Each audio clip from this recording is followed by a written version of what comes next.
pour les news de ce soir avec du taekwondo. Les éléphants en concentration à Mans.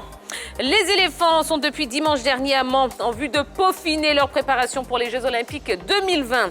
Les tireurs ivoiriens passeront 10 jours dans la capitale du Tonkpi avant de s'envoler pour Tokyo le 17 juillet.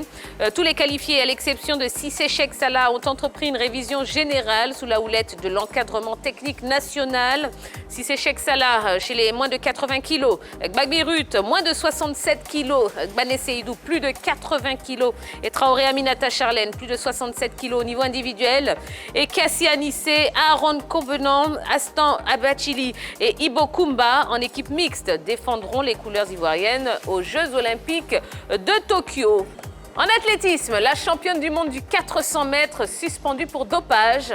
La Bahreïnie Souaïla Aïd Nasser, championne du monde du 400 mètres, a été suspendue mercredi pour 2 ans pour avoir transgressé les règles antidopage et manquera donc les JO de Tokyo, a annoncé le tribunal arbitral du sport.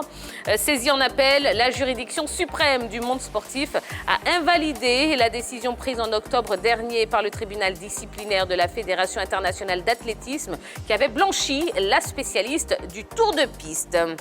On poursuit avec du tennis. Tsonga éliminé en 5-7.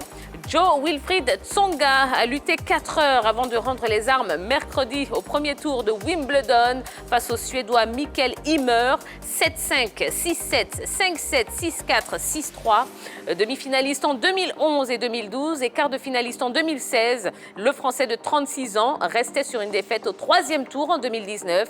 Depuis, il n'a plus passé le premier tour en 4 tournois du Grand Chelem joué. Tsonga n'a décroché qu'une seule victoire sur le circuit depuis le début de la saison 2021, après une année 2020 quasiment blanche à cause de blessures au bassin puis au dos. Ymer affrontera au prochain tour le Canadien Félix Auger-Aliassime ou Thiago Monteiro. Et puis dans notre page football, on commence avec Florent Ibenge qui quitte le banc de l'AS Vita. En poste depuis décembre 2012, Florent Ibenge a quitté le banc de l'AS Vita Club mercredi.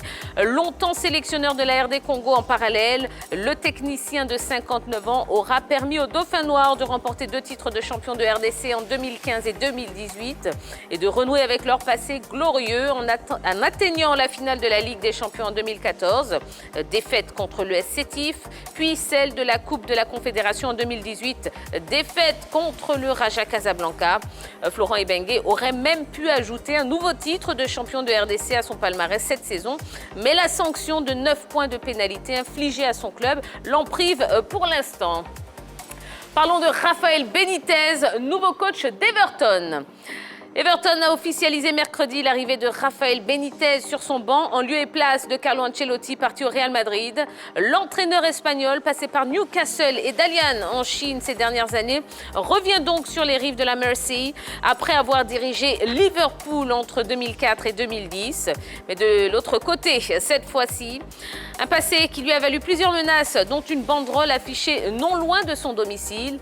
Il en faudra néanmoins plus pour effrayer Rafa puisqu'il s'est engagé pour 3 saisons avec les Toffees. Et on termine avec l'Inter qui confirme le départ d'Hakimi pour le PSG. L'arrivée d'Achraf Hakimi au Paris Saint-Germain ne fait plus aucun doute.